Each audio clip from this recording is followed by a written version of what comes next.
Marie-Ève qui va lancer.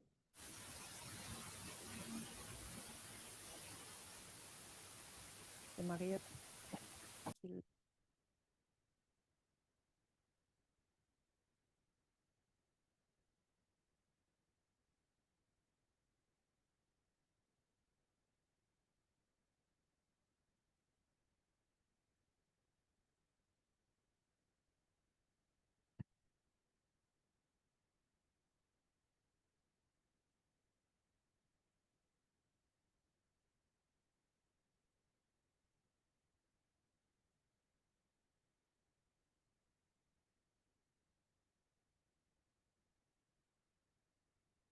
Alors, on va lancer tout de suite la première session, donc celle sur les droits à la participation et l'implication des personnes mineures.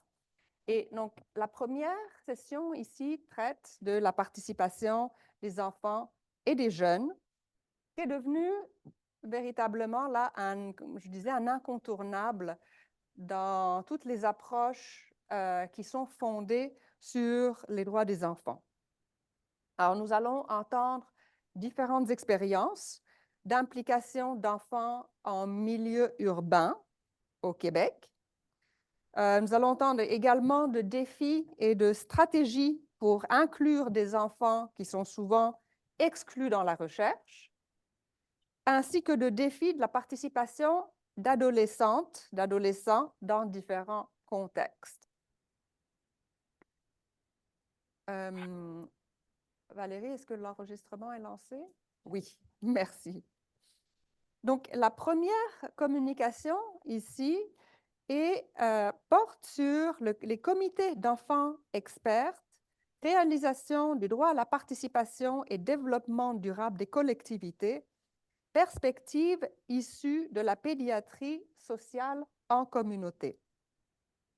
C'est une conférence qui est présentée par Marie-Ève Turcotte, qui est coordonnatrice scientifique à l'Institut de pédiatrie sociale en communauté de la Fondation du Docteur Julien. Elle s'intéresse à notamment la modélisation de la pédiatrie sociale en communauté, aux innovations cliniques qui en découlent et son impact dans la vie des enfants et de leurs familles. Nous avons également Alexandra Matt-Landry, qui est professeure adjointe à l'École de travail social et de criminologie de l'Université Laval, titulaire de la chaire Richelieu de la recherche sur la jeunesse, l'enfance et la famille. Elle est psychologue et neuropsychologue. Et l'objectif de ces travaux de recherche est de mieux comprendre le développement et le fonctionnement des enfants et des adolescents qui ont vécu des traumas à l'enfance et de développer, évaluer, implanter des programmes pour mieux répondre à leurs besoins. Pour cette présentation, qui participe, mais pas présente également, il y avait également Delphine Collin-Vézina, qui est directrice du Centre de recherche sur l'enfance et la famille de l'Université McGill, psychologue clinicienne et professeure titulaire à l'École de service social de l'Université McGill. Je voudrais mentionner également que c'est une présentation qui s'est faite en participation avec des enfants experts du centre du comité d'enfants experts, des centres de pédiatrie sociale en communauté, le garage à musique et la ruelle d'Hochelaga. Ils vont se présenter, mais il y avait Félix, Maria, Tati, Alice-Sophia et Vincent, notamment, dans cette présentation. Et donc, je vous laisse lancer votre présentation. C'est à vous. Merci infiniment. Alexandra et moi, on est absolument ravis de venir vous parler aujourd'hui des comités d'enfants experts. Est-ce que ça fonctionne bien de votre côté? Donc, vous voyez bien le contenu? J'imagine que oui. Alors, je vais y aller. Faites-moi signe si jamais il y a un problème. Donc, en fait, on vient vous présenter aujourd'hui le modèle du comité des enfants experts qui émerge de la pédiatrie sociale en communauté. Donc, c'est des comités experts, en fait, qui vont naître à partir des comités des droits des enfants qu'on a en pédiatrie sociale. Donc, je vais vous expliquer dans quelques instants en quoi ça consiste, mais simplement pour les personnes qui sont peut-être moins familières avec la pédiatrie sociale en communauté, on est un modèle de médecine sociale intégrée qui allie les forces de la médecine, des sciences sociales et du droit. Donc, ce qu'on fait dans les centres de pédiatrie sociale en communauté, c'est qu'on forme un cercle protecteur autour de l'enfant et de sa famille, composé en fait de professionnels de divers horizons, et on va travailler en transdisciplinarité pour mieux répondre à leurs besoins. Une particularité du modèle, je vous dirais, au Québec de la pédiatrie sociale, c'est vraiment la place privilégiée du droit dans le modèle de pratique. Donc, à la fois, on travaille avec la Convention relative aux droits de l'enfant dans à peu près tout ce qu'on fait, mais on va avoir aussi dans certains centres des avocats, avocates, médiateurs, médiatrices qui vont venir soutenir les familles. Donc, ça représente l'état du réseau actuellement, ou en tout cas en date de 2022, 43 centres au Québec qui vont rejoindre plus de 11 000 enfants par année. Donc, le comité des droits, qu'est-ce que c'est en fait? Ben, c'est des lieux d'expression et de considération de l'expertise des enfants. Donc, au départ, ben, ça va émerger d'un comité des droits, ce comité d'enfants experts. Donc, je vous explique un peu comment ça arrive tout ça. Le point de départ, c'est vraiment la formation d'un groupe dans un centre de pédiatrie sociale en communauté, un groupe d'enfants. On va travailler principalement avec les enfants d'âge scolaire, donc du 6 à 17 ans. Ça va être un adulte du centre qui est généralement un professionnel de la pédiatrie sociale. Parfois, ça peut être un stagiaire en droit là, qui va faire son projet autour d'un comité des droits, mais le plus souvent, c'est un professionnel de la pédiatrie sociale. Et il va vraiment co-faciliter un groupe, éventuellement avec d'autres enfants experts à mesure qu'ils vont s'habituer dans le comité, qui vont prendre de l'expérience. C'est un lieu où les enfants vont apprendre leurs droits, donc vont se familiariser avec les 7 principes des droits des enfants. C'est vraiment un outil qu'on utilise pour les aider à s'approprier la Convention relative aux droits de l'enfant. Donc, souvent, l'apprentissage au droit va partir de discussions en lien avec l'actualité. Puis c'est un espace où les enfants vont discuter de leurs droits en lien avec ce qui se passe dans leur communauté et également dans le monde. C'est un lieu où les enfants vont être amenés à vivre leurs droits à travers des projets individuels, des projets collectifs pour éventuellement influencer le changement. Donc, ils vont avoir un rôle d'ambassadeur des droits des enfants dans leur communauté et également éventuellement un rôle d'expert en lien avec les sujets qui les concernent. Donc, la façon que ça arrive, c'est que éventuellement les enfants prennent de l'expérience, ils prennent de l'assurance, puis on va commencer à les consulter davantage au niveau, par exemple, dans les centres de l'aménagement du centre. Ça peut être des questions en lien avec la clinique. Et nous, par exemple, à l'Institut de pédiatrie sociale en communauté, on les consulte souvent au niveau du développement, du déploiement, des formations pour nos intervenants. Puis à mesure qu'ils vivent ces expériences-là, ben, les enfants en viennent avoir confiance en leur expertise, en leur capacité à orienter des démarches qui sont des démarches qui leur sont proposées par des adultes. Donc, je vais passer quand même assez vite sur les ancrages conceptuels, en fait, des comités d'enfants experts. Si ça vous intéresse davantage d'aller fouiller la question, on va publier un chapitre de livre dans les prochains mois. Donc, c'est en train d'être corrigé, là, c'est dans le processus de correction. On a coécrit ce chapitre-là avec les enfants experts, dont plusieurs vont intervenir dans une vidéo qui vous sera présentée dans quelques instants. Donc, simplement vous dire, en fait, que on est vraiment là dans l'actualisation du droit à la participation. Donc, l'article 12 de la Convention relative aux droits de l'enfant, il y a des arrimages vraiment importants entre l'approche qui est au fondement de la pédiatrie sociale, que nous, on appelle la PCA, donc apprivoiser, partager, comprendre et agir, et le modèle de Lundy, qui, dans le fond, explique un peu comment on peut arriver à actualiser le droit à la participation, donc l'article 12 de la Convention. On travaille également avec les 5 principes de la posture collaborative. Donc, ça a été détaillé par Catherine Bélanger-Sabourin. C'est des principes qui favorisent la co-construction réelle avec des enfants. Également, on est dans une approche transdisciplinaire, donc ça se lie vraiment au droit à la participation au sens où les savoirs expérientiels des enfants ont autant d'importance que les savoirs formels qui vont être portés par les professionnels et les adultes qui interviennent dans les comités. Donc, sans plus tarder, je vais laisser la place à la parole des enfants. Elles et ils vous ont préparé une vidéo pour vous expliquer un peu différents projets qui ont été réalisés à travers les années, en quoi ces projets-là se lient aux objectifs de développement durable. Vous allez voir, dans le fond, à droite de l'écran, il y a un petit code QR. Vous pouvez le scanner avec votre appareil mobile si vous voulez laisser des commentaires à l'intention des enfants. Moi, je vais leur transmettre là, assurément lors d'une prochaine rencontre du comité. Donc, c'est parti pour la vidéo.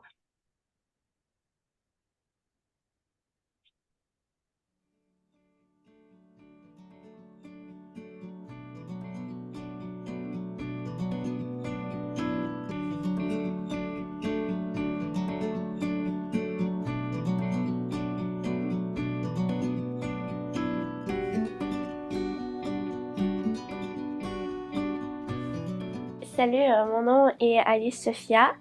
J'ai 12 ans et je suis au comité depuis 2-3 ans. Je m'appelle Tatiana Belenziego, j'ai 17 ans, puis ça fait plus que 7 ans que je fais partie des comités. Je m'appelle Maria, j'ai 12 ans et ça fait 2 ou 3 ans que je suis au comité des droits. Moi, je suis anonyme, j'ai 16 ans et ça fait 3 ans que je suis au comité des droits.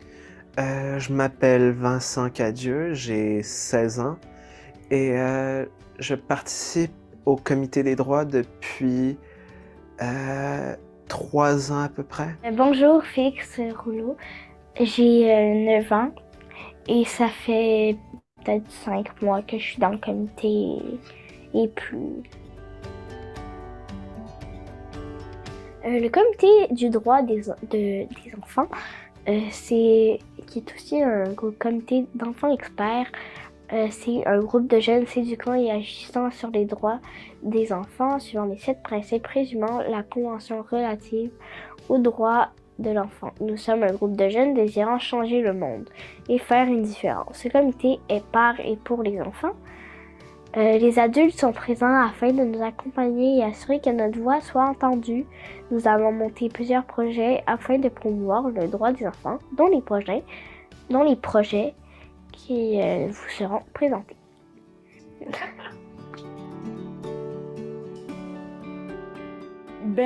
Un des projets qu'on avait fait, une chercheure est venue nous parler, puis on avait beaucoup discuté des solutions possibles pour la santé mentale des jeunes, puis aussi la santé physique des jeunes, qui avaient un lien avec l'objectif 3.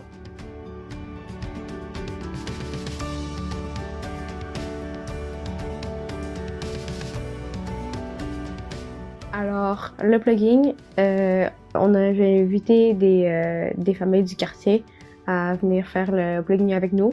Et le plugging, dans le fond, c'est de ramasser des déchets en faisant du jogging. On avait fait ça au parc proche du Garage Musique. Et on a nettoyé le parc un peu et la fontaine. Et on a constaté qu'il y avait beaucoup de mégots de cigarettes. On a décidé d'écrire une lettre au maire du quartier et il a lu. Heureusement. L'objectif, c'était le numéro 13. Ça veut dire, une action pour la protection de l'environnement.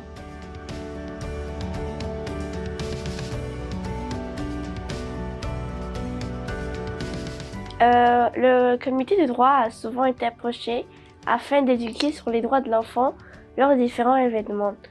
Parmi ces événements, des conférences ont été données par les jeunes à la faculté des droits de l'Université de Montréal. Cette présentation a abordé comme sujet de la Convention relative aux droits de l'enfant, résumée en 7 principes. En plus de souligner l'importance de l'opinion des enfants et leur consultation dans les sujets qui le concernent. J'ai bien aimé ce projet car c'était des enfants qui enseignaient aux adultes le droit des enfants. Ce projet est lié à l'objectif 4, c'est-à-dire l'éducation de qualité.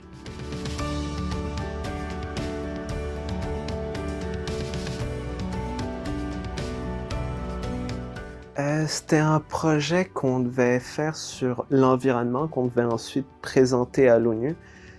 C'est un projet qui était en lien avec les objectifs 15 et 13 de développement durable.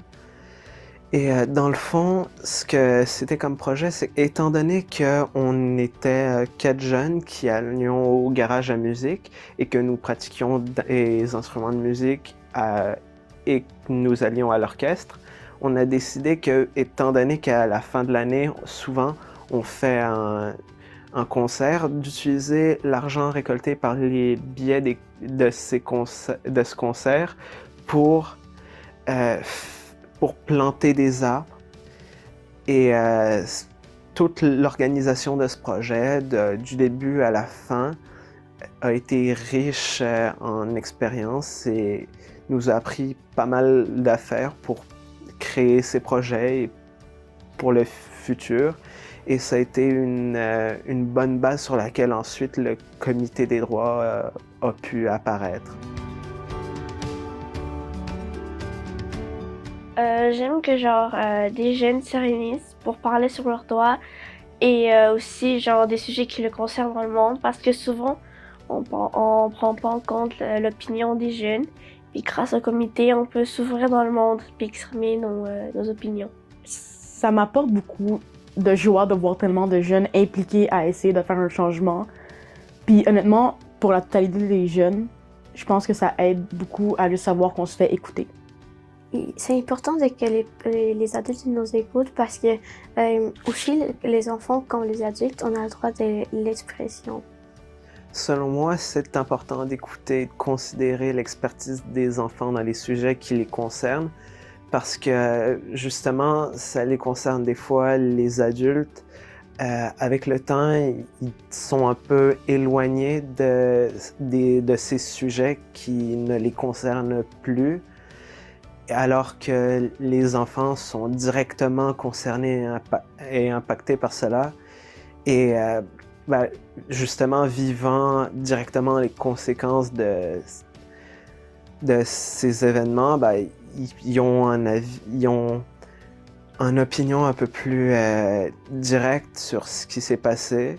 Et ça permet d'avoir un avis plus neutre au final et de pouvoir trouver un meilleur moyen de résoudre les divers problèmes.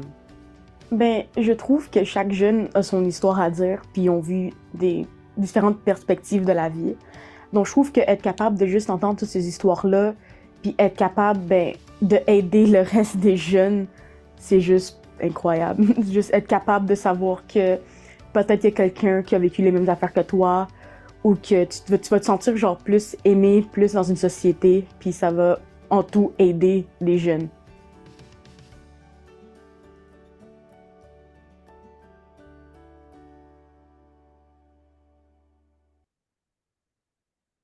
Donc, merci pour votre écoute de la vidéo et sans plus tarder, je vais passer la parole à ma collègue Alexandra Matlandry qui pourra vous parler d'une collaboration de recherche qu'elle a eue avec le comité.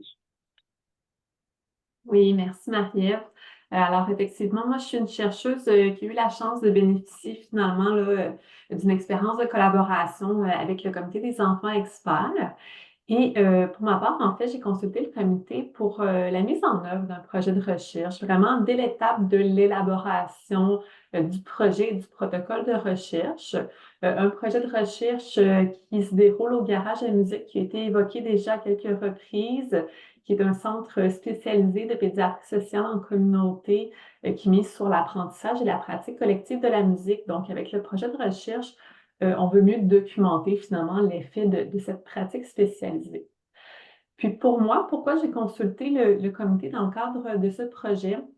Ça fait vraiment écho aux propos de Vincent à la fin de la vidéo, mais c'est pour avoir la perspective des premières concernées, finalement les enfants qui reçoivent des services au garage à musique, pour faire de la recherche qui correspond mieux à leur réalité et à leurs besoins, qui j'espère sera parlante, qui pourra avoir un impact positif pour eux.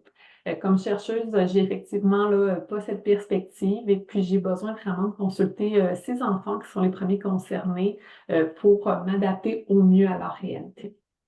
Puis, ça, c'est la collaboration de recherche que j'ai eu la chance d'avoir avec ces enfants. Mais aussi, à travers cette collaboration de recherche, je suis en mesure d'identifier les objectifs de développement durable les enfants eux-mêmes identifier l'objectif 3. Pour ma part, j'ai aussi pensé à l'objectif de développement durable 6 qui concerne la paix, la justice et les institutions efficaces. Je vous dirais que c'est surtout la partie institutions efficaces ici qui retenait mon attention pour la collaboration de recherche. Je pensais au rôle de l'université. En fait, comme une institution qui, dans sa mission, finalement, a le potentiel de promouvoir des sociétés plus ouvertes à tous et à toutes. Le rôle aussi de la communauté universitaire, nous, comme chercheuses, chercheurs, comment on peut favoriser l'ouverture, la participation, la représentation des personnes, finalement, qu'on veut aider à travers nos recherches, dont les enfants, comment ces enfants peuvent participer à des prises de décision dans des projets de recherche. Et le comité des enfants experts, finalement, m'a aidé à cet effet. Je pense aussi quand même à l'objectif 3 qui a été évoqué par les enfants relativement au bien-être, en les consultant, je pense peut-être, j'espère du moins, pouvoir développer un projet de recherche qui répondra mieux à leurs à leurs besoins et peut-être favorisera aussi leur bien-être. Alors, c'est ce que je voulais apporter pour ma collaboration de recherche avec le comité, mais vraiment, les mots des enfants, je pense, ont été très, très importants. Sinon, je repasse la parole à ma collègue Marie-Ève pour le mot de la fin. Merci beaucoup, Alexandra. Si j'avais un mot de la fin, en fait, à vous dire, c'est qu'on est invité à poursuivre les discussions plus tard. Je pense qu'on a mis plusieurs ancrages dans la présentation qui sont des points de réflexion ou d'échange autour de comment on peut mieux favoriser la participation des enfants pour le développement durable des collectivités. Je vous laisse également mon courriel si jamais aujourd'hui on n'arrivait pas à aborder tous les sujets puis vous voulez avoir un échange à ce sujet-là, n'hésitez pas à m'écrire. Donc, voilà. Merci beaucoup.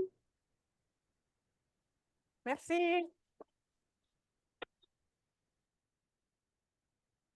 Merci beaucoup pour la présentation et on aura l'occasion donc d'échanger à la fin de cette session-ci. Donc, je vais tout de suite présenter la prochaine conférence qui est intitulée « Faire valoir la voix des enfants dès 4 ans dans la sphère publique, expérience montréalaise » par Caroline Schindler, que je ne vois pas, mais qui, je pense, est là. Voilà, voilà, c'est ça, de Concertation Montréal. Caroline Schindler qui œuvre dans le domaine de l'enfance depuis plus de 10 ans. Elle a travaillé comme animatrice et consultante dans le domaine de l'éveil à la lecture, à l'écriture. Elle a été coordonnatrice de concertation locale régionale en petite enfance. Et à Concertation Montréal, elle porte le dossier des consultations citoyennes auprès des enfants. Et je vous laisse la parole tout de suite. Et puis, je voulais juste dire que vous avez les biographies entières qui nous ont été envoyées sur le site de l'ACFAS et nous allons également les mettre sur le site du laboratoire. Merci beaucoup. Je suis juste en train d'essayer de mettre ma présentation au bon format. Je ne pense pas que ce soit le cas. Voilà. Est-ce que tout le monde voit ma présentation? Oui, parfait, super. Merci beaucoup. Je suis très contente d'être parmi vous ce matin et très, très enthousiaste par la présentation qu'on vient d'entendre. Donc, je vais vous transporter dans la sphère de la participation publique avec nos consultations citoyennes auprès des enfants de 4 à 12 ans. Moi, je suis Caroline Schindler, je travaille à Concertation Montréal. Concertation Montréal, sa mission, c'est de mettre en lien les élus municipaux et élus municipales de l'île de Montréal avec les acteurs socio-économiques de Montréal pour développer la métropole. On est reconnu par l'agglomération de Montréal comme une interlocutrice privilégiée, son interlocutrice privilégiée en matière de concertation intersectorielle et de développement régional. Donc, on a un lien privilégié avec le milieu municipal. Et puis, depuis plusieurs années, on a développé tout un pan de participation citoyenne des ados, donc plus, par exemple, avec des projets comme les conseils jeunesse d'arrondissement. Et puis, on a identifié par la suite que il y avait une volonté des municipalités de consulter les enfants de plus en plus. mais qu'en bas de 12, 10 ans parfois, mais ça existait très peu. Et puis mais nous, on avait une expertise en enfance et une expertise en participation citoyenne. Donc, on a conjugué ces deux expertises-là pour développer, à partir de l'automne 2021, des consultations citoyennes auprès des enfants de 4 à 12 ans. Donc, depuis ce temps-là, on consulte une centaine d'enfants par année. Et puis, on a commencé, comme je vais vous l'exposer, plus en aménagement urbain, donc plus les projets municipaux qui dépendent de cette sphère municipale, mais aussi par la suite en santé publique et en culture. Pour passer rapidement, puisque vous la connaissez bien et que je sais qu'on la travaille de manière transversale, mais je voulais quand même citer les articles 12 et 13 de la Convention relative aux droits des enfants, donc le droit des enfants d'exprimer leur opinion sur les sujets qui les concernent et le droit de choisir la forme aussi pour exprimer ses opinions.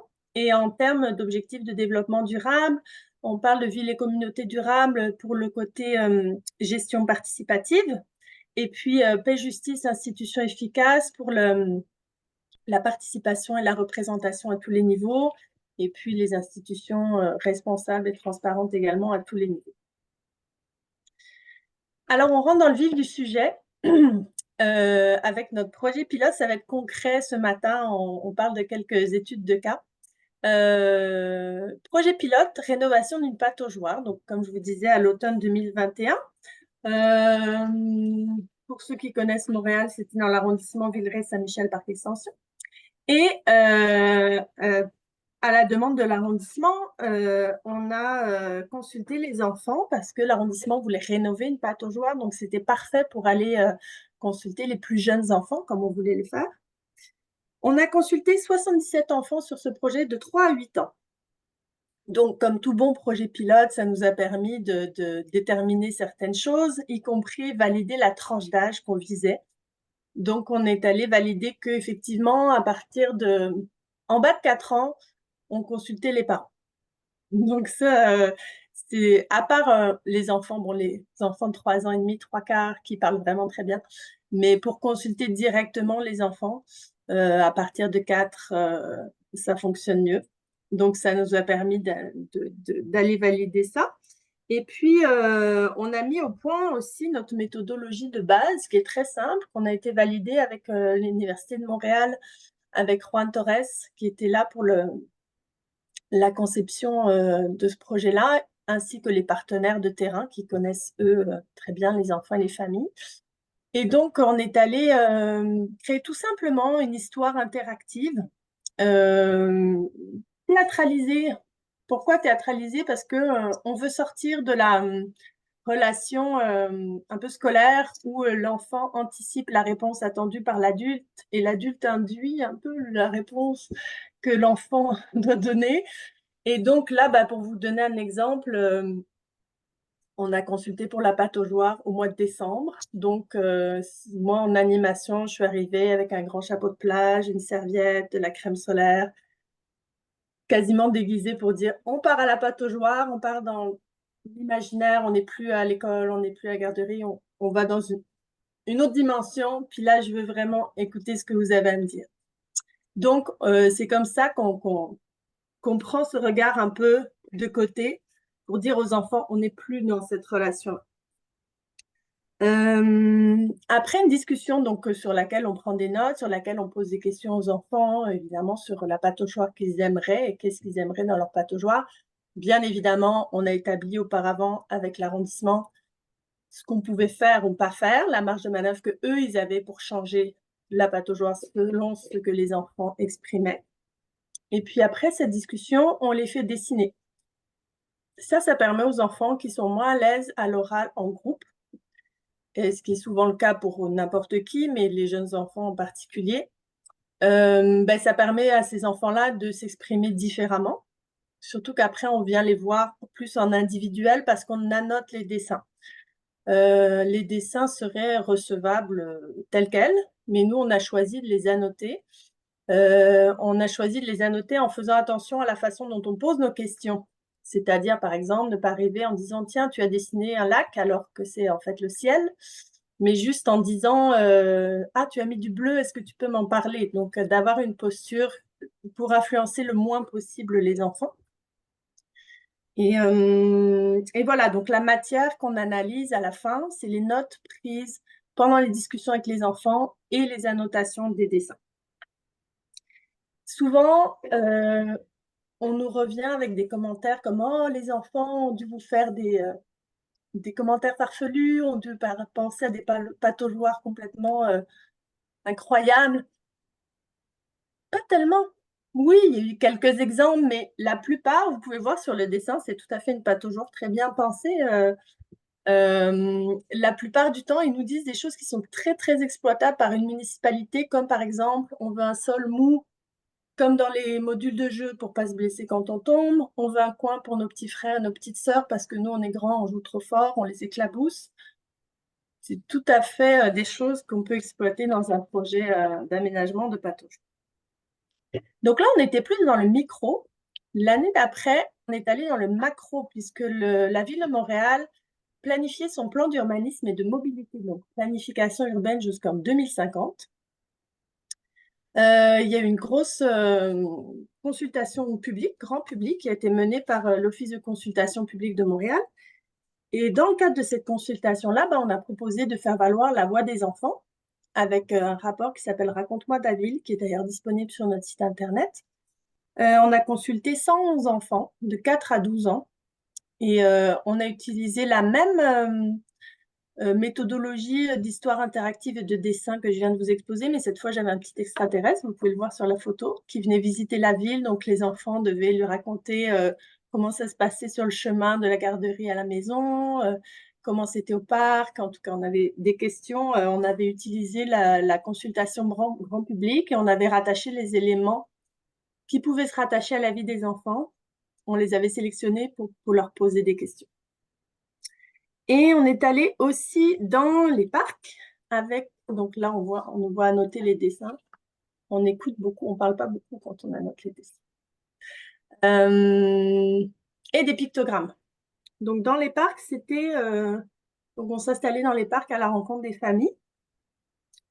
Et les pictogrammes ont l'avantage de pouvoir être accessibles aux enfants, notamment allophones, qui sont très nombreux à Montréal, et aussi les enfants qui ne lisent pas encore, et les enfants neuroatypiques également. Et donc, ils faisaient leur choix de pictogrammes, puis ils pouvaient nous en parler ou pas. Mais généralement, on prenait des notes sur ce qu'ils disaient sur leur choix de pictogramme parce qu'ils avaient beaucoup de choses à dire.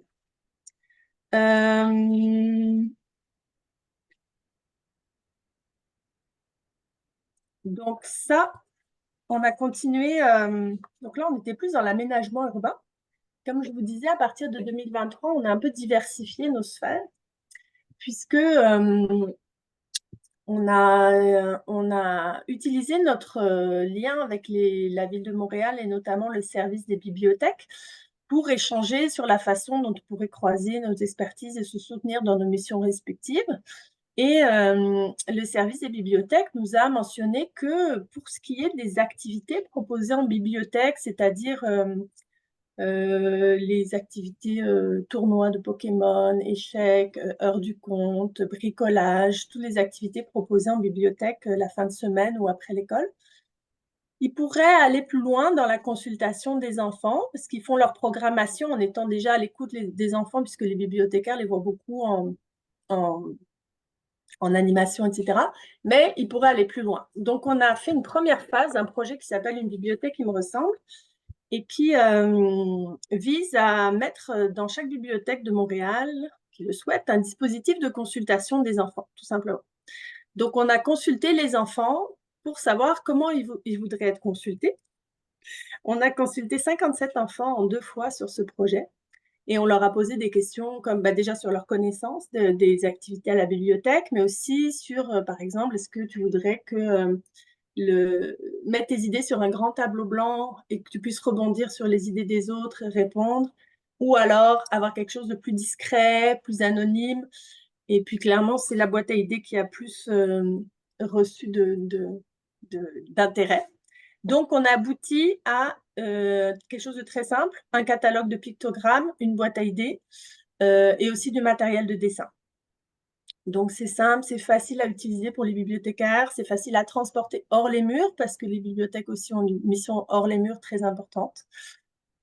Voilà, je passe vite parce que je vois l'heure qui tourne, mais je serai toujours disponible pour vous en parler davantage si vous le souhaitez. Et puis aussi, santé publique, donc on essaie de travailler comme on travaille au niveau régional et comme je vous le disais, on essaie d'institutionnaliser tout ça. On parle aussi avec la santé publique qui a mis sur pied un projet de recherche pour aller chercher des données sur les saines habitudes de vie des tout petits Montréalais, donc 0-5 ans. Un projet en 3 volets, questionnaire aux parents, questionnaire pour les services de garde éducatifs à l'enfance et consultation des enfants.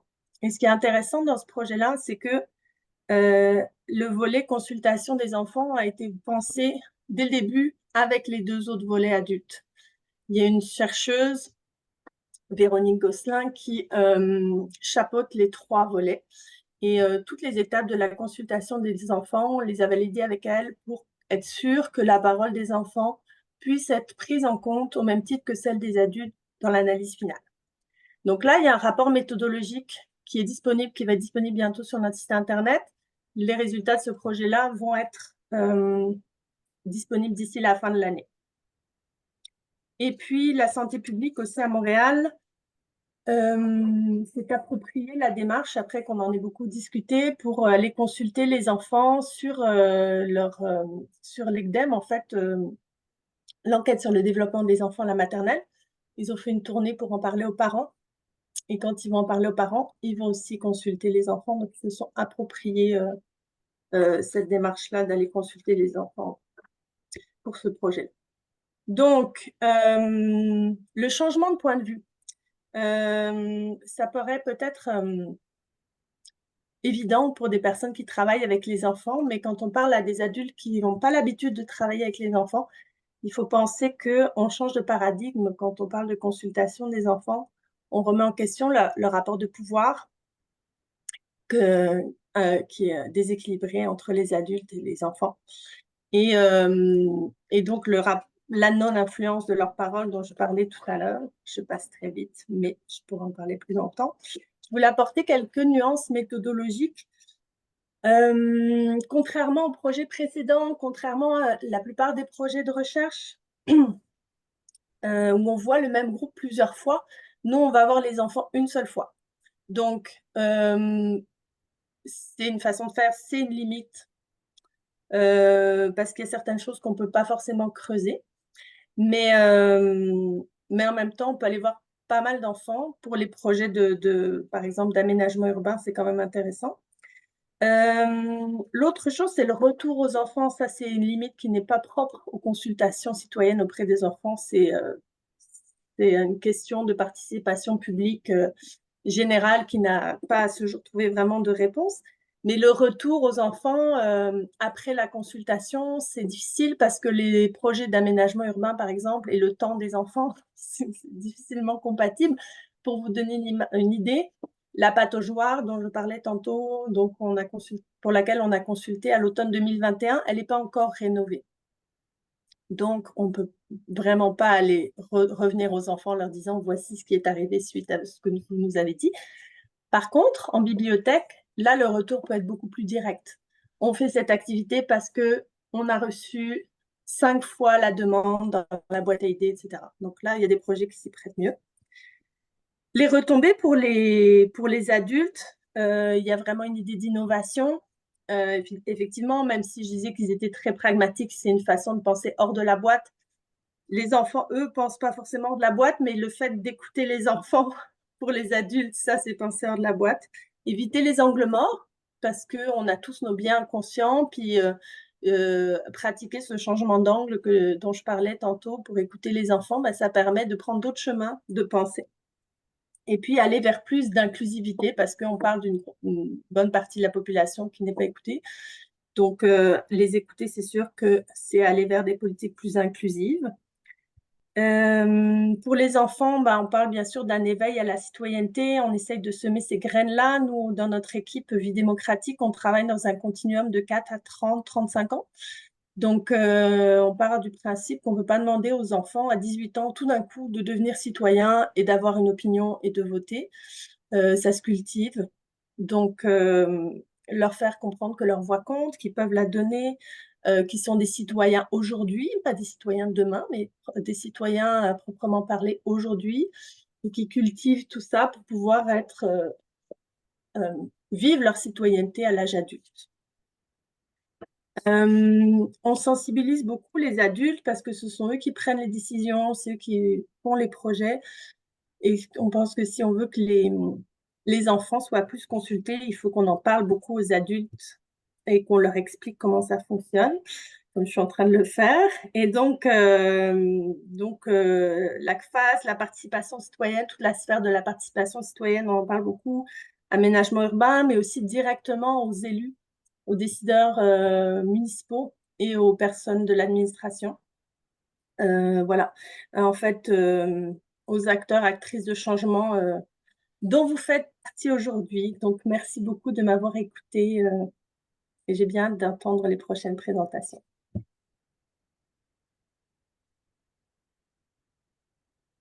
Je reste disponible. Vous avez mon courriel à la fin de la présentation. Effectivement, je reste disponible pour les personnes qui auraient des questions ou envie d'approfondir. Merci beaucoup. Merci. Je vais inviter maintenant Sandrine Gagné-Trudel à venir à l'avant ici. Je vais trouver la présentation.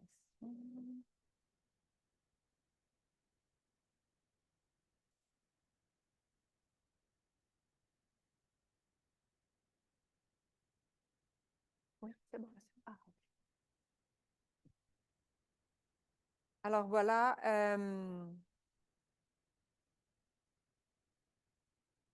Sandrine Gagné-Trudel est doctorante en sciences biomédicales à l'Université du Québec à Trois-Rivières. Elle est ergothérapeute de profession. Sa recherche doctorale porte sur les expériences et les perspectives des enfants en situation de handicap par rapport à leurs soins de santé.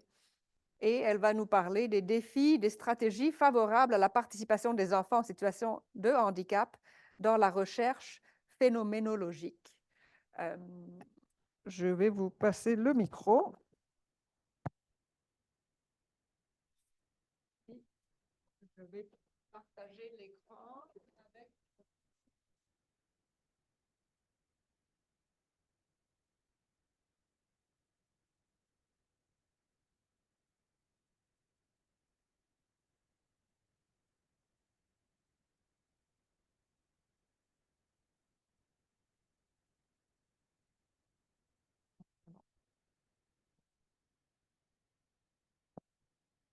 Merci pour l'introduction. Bonjour tout le monde. Je suis vraiment très heureuse d'être avec vous aujourd'hui. Puis, qu'est-ce que je vais vous présenter aujourd'hui? Je pense que ça fait beaucoup écho avec les présentations précédentes. Alors, effectivement, aujourd'hui, je vous parle de la participation des enfants en situation de handicap dans la recherche et plus précisément aujourd'hui, la recherche phénoménologique dont je vais vous parler davantage.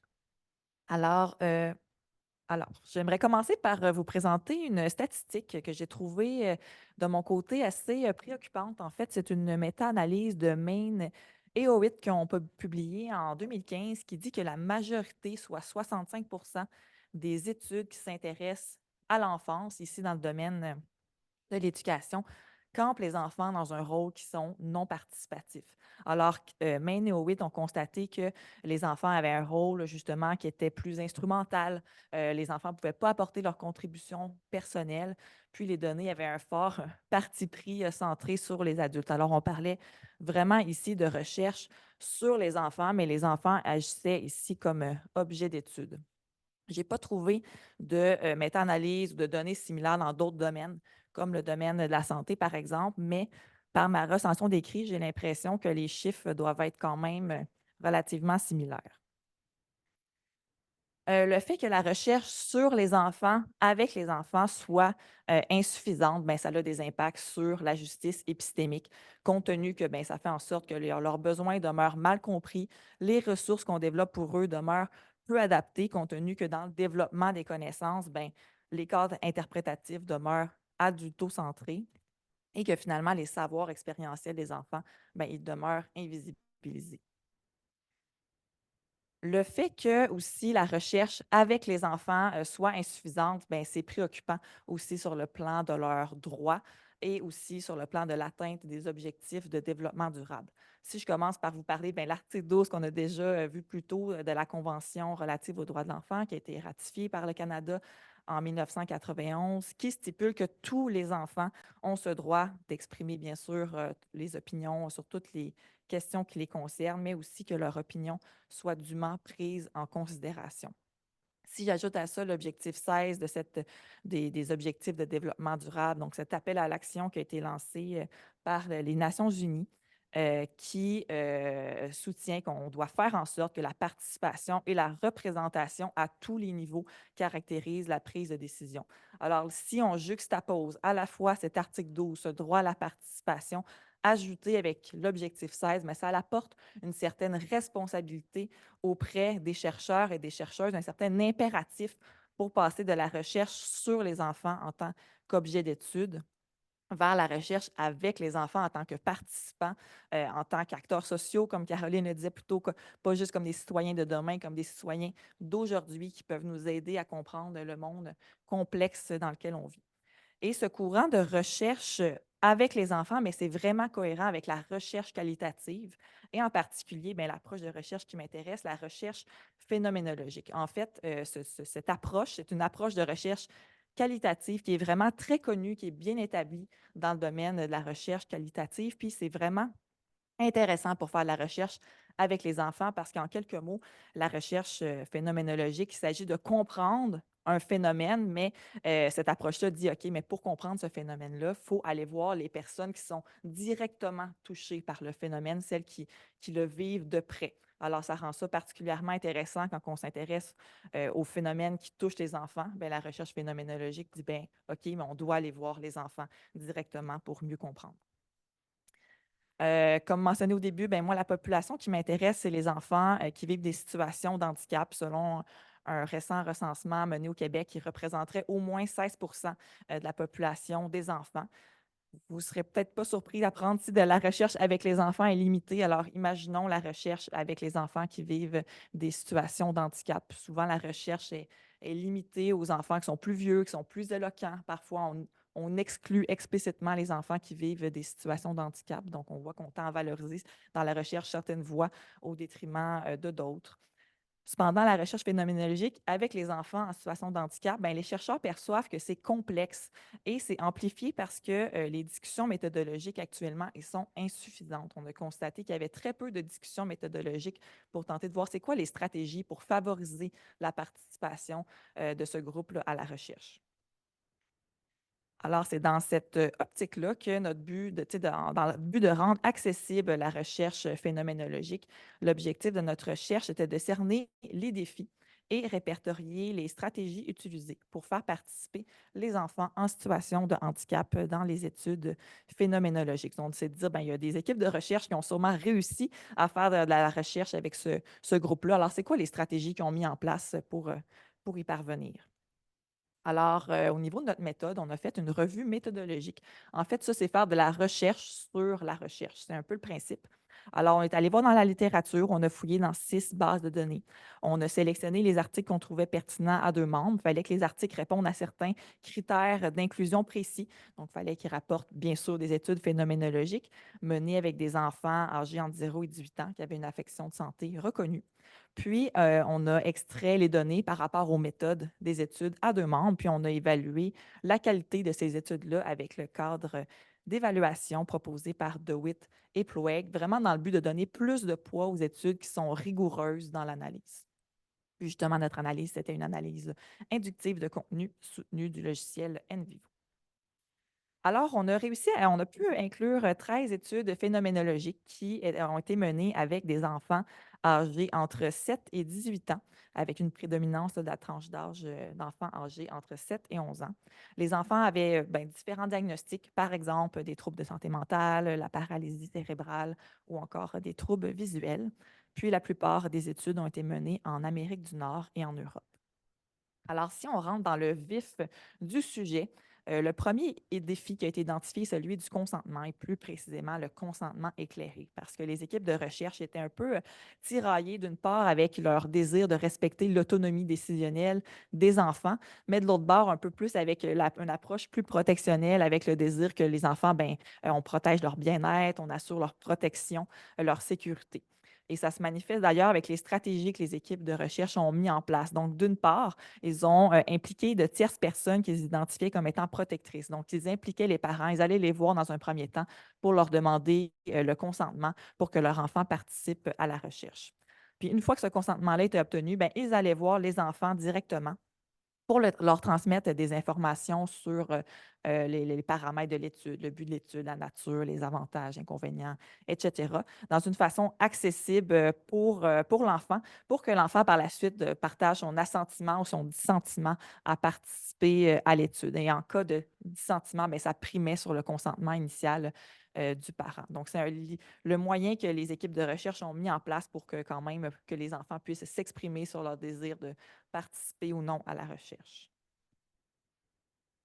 Le deuxième défi est davantage relié à la communication, parce que les équipes de recherche se sont rendues compte que parfois les enfants pouvaient avoir de la difficulté à se remémorer toute leur expérience, puis aussi pouvaient répondre aux questions d'entretien avec un seul mot. Alors, ils ont vraiment dû réfléchir pour créer un espace de communication inclusif pour que les enfants puissent revisiter leur expérience, mais avec des descriptions qui allaient être riches.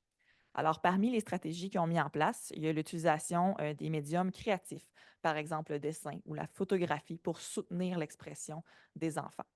Ensuite, la stratégie d'observer le langage non verbal en reconnaissant que les enfants ne communiquent pas seulement par les mots. Aussi, bien sûr, d'adapter son vocabulaire. Donc, les chercheurs étaient soucieux de s'assurer que leur vocabulaire soit accessible et compréhensible pour l'enfant devant eux. Et finalement, de choisir le lieu et le moment de l'entretien avec l'enfant. En fait, les chercheurs, ils voulaient que les enfants soient capables de se rappeler de plus possible de détails sur leur expérience et communiquer ces détails-là.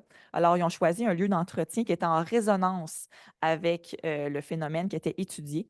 Et le moment choisi était celui dans le plus court laps de temps possible depuis la dernière expérience du phénomène par l'enfant. Un troisième défi qui a été identifié était lié ici au lien de confiance. Donc, vraiment, on a senti que les équipes de recherche voulaient créer une connexion positive avec les enfants pour que ces derniers se sentent confortables puis à l'aise de partager sur leur expérience vécue. Donc, dans les stratégies qui ont été mises en place, la première, par exemple, de s'engager avec l'enfant, mais avant l'entretien, donc soit en jouant avec l'enfant ou en s'introduisant graduellement dans son environnement. Sinon, l'idée de graduer les questions, donc les questions se synchronisent avec le développement du lien affectif avec les enfants. Donc, l'entretien pouvait commencer avec des questions un peu plus descriptives pour ensuite aller avec des questions un peu plus analytiques ou plus profondes.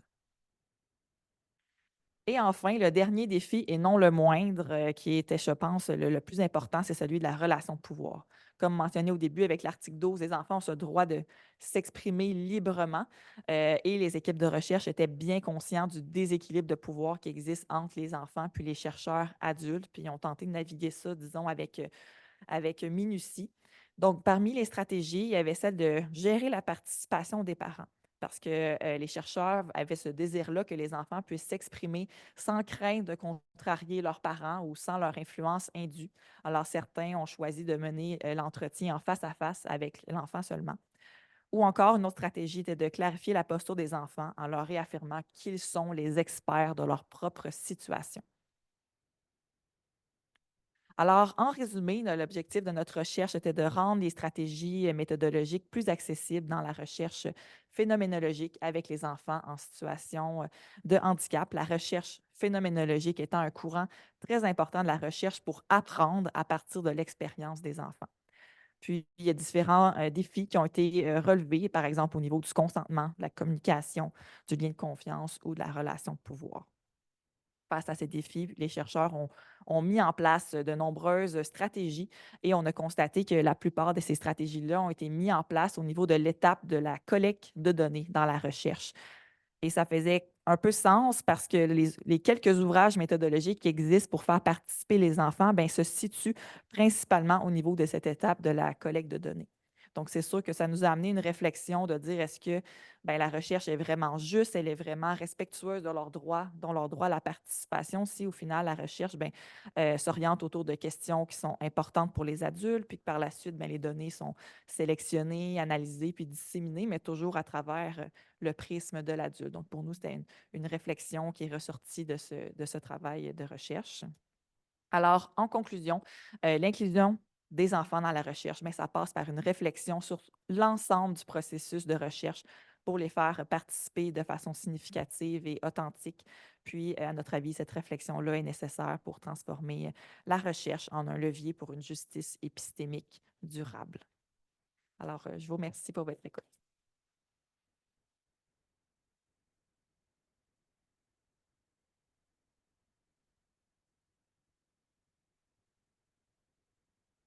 Merci beaucoup. Attendez, j'arrête le partage.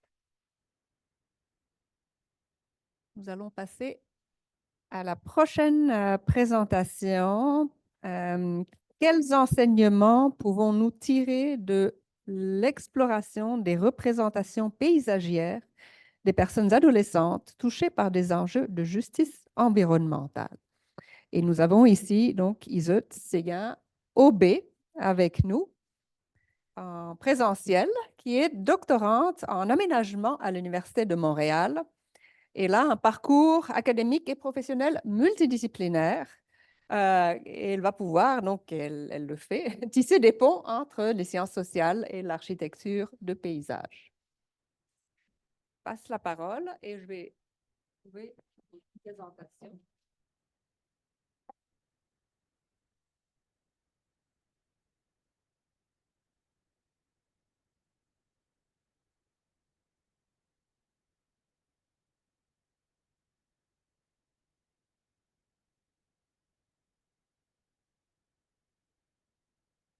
Mais je suis vraiment contente il est ouvert. Oui, OK. Mais merci de m'accueillir aujourd'hui. Je suis vraiment contente d'avoir l'occasion de venir parler sûrement des questions paysagères, sûrement pas des questions qui sont communes en droit, mais je vais vous montrer que c'est une réalité c'est des enjeux qui se touchent. Donc, je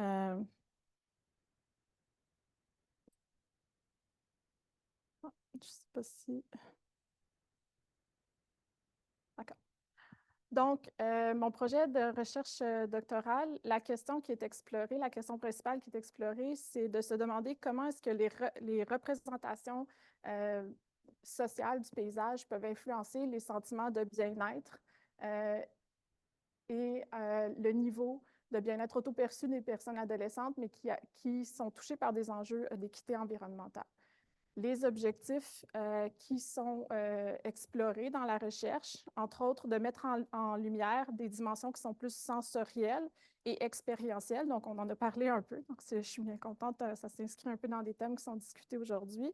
Donc, les dimensions sensorielles et expérientielles qui sont portées dans le jugement de qualité qui est posé sur les espaces verts.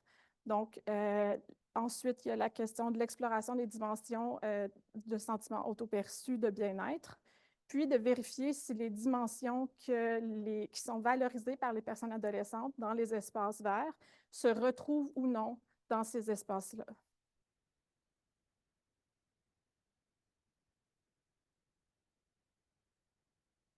Honnêtement, je ne suis pas sûre comment est-ce que la présentation fonctionne. Normalement, quand on pèse sur la flèche, ça... Bon, oui, ça va aller, ça va fonctionner mieux, oui. OK, parfait. Donc, le lien entre la notion de paysage de qualité puis la question du droit. Mais dans un premier temps, il y a une inspiration qui nous vient d'Europe, de la Convention européenne du paysage, qui est une convention qui date des années 2000, qui, à l'heure actuelle, comporte une quarantaine de signataires du Conseil de l'Europe. Puis, récemment, en janvier, on vient de transférer la direction sous la Direction générale de la démocratie et de la dignité humaine.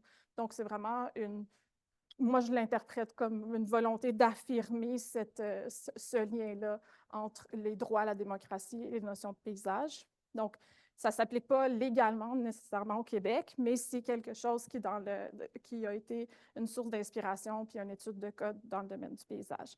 Donc, un des éléments essentiels sur lesquels on s'appuie dans notre domaine, c'est la question d'associer le paysage comme un élément essentiel du bien-être individuel et social, puis le paysage dont la protection, la gestion et son aménagement impliquent des droits et des responsabilités. Donc, cette convention-là vient vraiment appuyer le lien avec le bien-être et le lien avec les droits humains.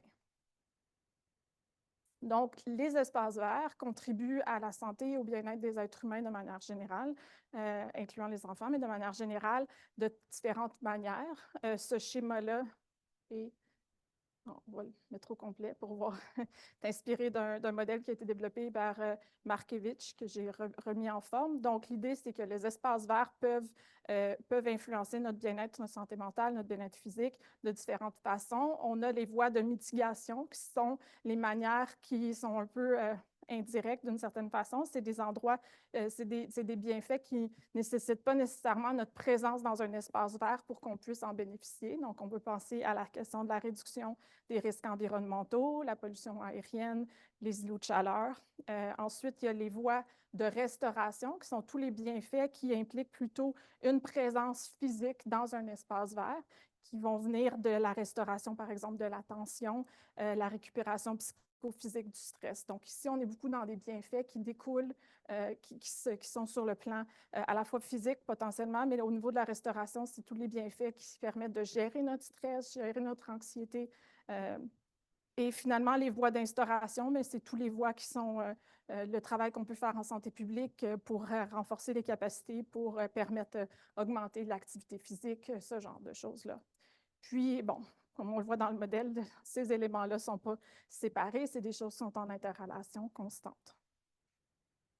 À Montréal, comme dans la plupart, je pourrais dire dans tous les pays occidentaux, on a des enjeux de justice environnementale.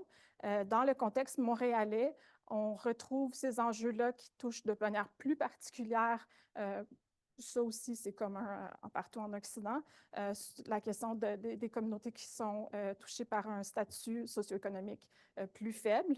Par contre, à Montréal, la recherche sur les groupes racisés, aux États-Unis, les groupes racisés sont très touchés. À Montréal, on a cet élément-là varie selon les paramètres qui vont être observés.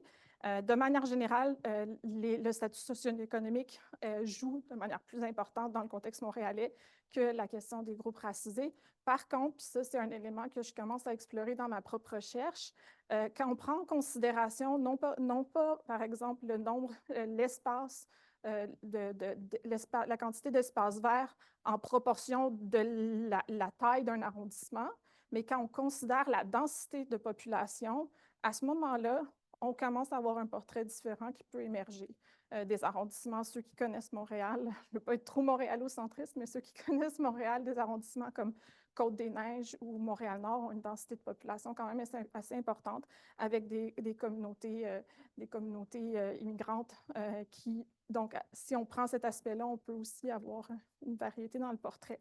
Mais de manière générale, si on regarde à peu près tous les paramètres possibles, la concentration de dioxyde d'azote, donc la pollution aérienne, la pollution sonore, la température. Tout ça, c'est les éléments qui jouent à l'encontre de notre bien-être. Puis, si on regarde aussi les éléments qui, au contraire, vont jouer favorablement pour le bien-être, que ce soit la présence d'environnements qui sont favorables pour la mobilité active, les quantités, la distribution et la qualité de la végétation, puis la densité d'utilisation des espaces verts qui est plus importante, mais... Merci. Qui est plus importante, justement, une densité d'utilisation qui est plus importante si on a une plus grande population dans un même territoire, mais essentiellement, ça peut jouer. Donc, je suis dans un colloque en droit, donc je ne vous expliquerai pas de manière aussi détaillée les différents éléments de justice, mais pour dire que dans l'histoire un peu de l'inclusion de la notion de justice en aménagement, la question de la justice distributive, donc quand on parle de justice environnementale, pendant longtemps, le mouvement a émergé beaucoup avec la question de la justice distributive. Donc, où se situent à l'origine, où se situaient les sources de mal-être, Et maintenant, on considère aussi où sont situés les éléments qui contribuent au bien-être. Mais dans une notion de justice distributive, c'est où sont les choses qui vont contribuer à notre bien-être ou à notre mal-être dans l'espace. Est-ce qu'il y a de l'équité? Est-ce qu'il n'y en a pas? Donc, c'est une conception qui est encore dominante dans la littérature, l'association en lien avec la justice environnementale. Puis, c'est insuffisant. Bon, là, on parle de l'eau, mais il y a plusieurs auteurs qui disent bon, qu'on commence à regarder un peu plus loin pour dire ben, c'est bien la distribution, mais c'est un paramètre insuffisant. On doit aller au-delà de ça. La notion de justice procédurale, mais c'est la distribution du pouvoir, donc qui décide et comment. Par rapport aux espaces verts, on pourrait dire bon, les arrondissements, les cols bleus, donc qui décide de l'organisation, de l'entretien, de la plantation, tout ça. Ensuite, la justice interactionnelle, qui commence aussi à être traitée, puis sur laquelle je m'intéresse dans le cadre de mon projet. Donc, les dynamiques sociales au sein même des espaces verts, puis comment est-ce que ces dynamiques sociales-là peuvent avoir une influence sur le fait de permettre à des gens d'accéder, puis d'accéder à l'espace, mais d'accéder à l'espace d'une manière qui est favorable au bien-être. On peut être physiquement dans un espace, puis ça ne va pas nécessairement avoir la même influence sur une personne qu'une autre selon les dynamiques sociales. Donc, le jugement de qualité qui est la qualité des échanges, de l'accueil, la notion des rapports de pouvoir aussi, les expériences passées qui teintent la perception de justice. Puis finalement, on a eu une introduction de la notion de justice épistémique, donc je ne m'y pencherai pas tellement, mais c'est par rapport aux personnes adolescentes, c'est quelque chose qui est important à considérer parce que c'est vraiment un groupe qu'on cherche à ignorer un peu en espérant que ça va passer rapidement. Puis éventuellement, l'enfant se repasse à travers l'adolescence, puis ça va devenir un adulte. Mais entre-temps, comme on parlait plus tôt, le droit des enfants, c'est de considérer l'enfant comme un acteur à part entière à toutes les phases de sa vie. Donc, l'adolescence en fait partie. Donc, les problématiques qui touchent plus particulièrement les adolescents, donc les enjeux de santé mentale.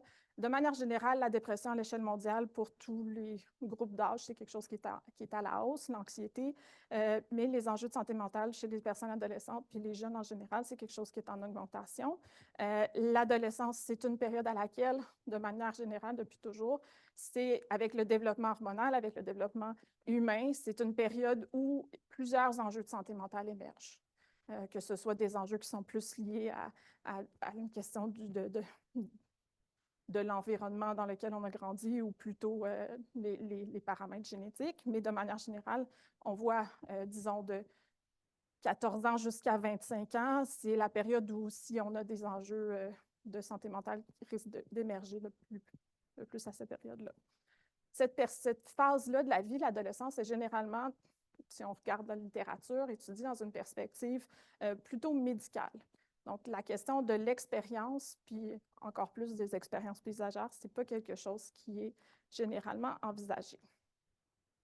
Donc, on a vu pas mal, c'est bien, on s'appuie sur les mêmes droits, donc ça veut dire qu'on travaille collectivement pour les faire avancer.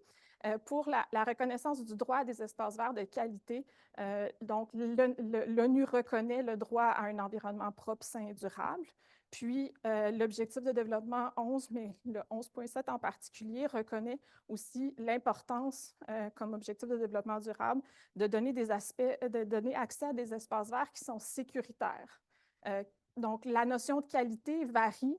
Hein, on peut l'évaluer de différentes façons, mais dans tous les cas de figure, si on ne se sent pas en sécurité dans un espace, ça ne peut pas être, on ne peut pas percevoir cet espace-là comme un espace de qualité.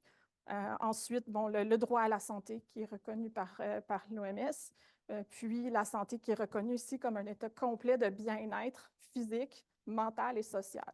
Donc, pas la santé comme étant l'absence de maladie. Donc, ce qui est vraiment important, on ramène ici la notion là, de bien-être physique, mental et social.